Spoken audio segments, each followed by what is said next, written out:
شروع اللہ کے نام سے جو نہایت مہربان اور بے حد رحم والا ہے۔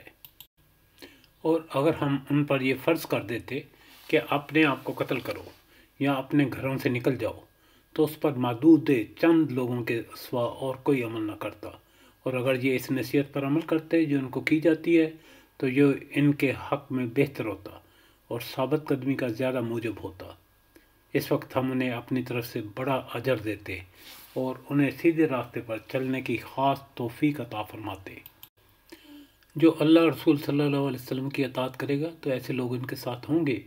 جن پر اللہ نے خاص انعام کیا ہے، یعنی انبیاء علیہ السلام، صدیقین، شہداء اور صالحین، اور یہ بہت اچھے رفیق ہیں۔ یہ اللہ کا خاص فضل ہے اور اللہ کا علم کافی ہے۔ اے ایمان والو، اپنی حفاظت کا سامان مکمل رکھو، ہر وقت تیار رہو، پھر دستہ دستہ ہو کر نکلو یا اکٹھے ہو کر نکلو۔ اور تم میں سے کچھ ایسے بھی ہیں جو پیچھے رک کر رہنا پسند کرتے ہیں، بس اگر تم پر کوئی مصیبت نازل ہو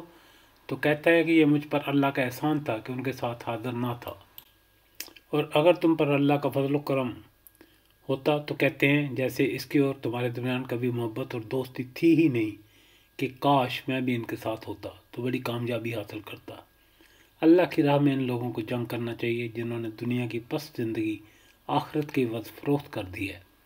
جو اللہ کی راہ میں جہاد کرے پھر مارا جائے یا غالب آ جائے تو ہم ضرور اسے اجر عظیم عطا کریں گے۔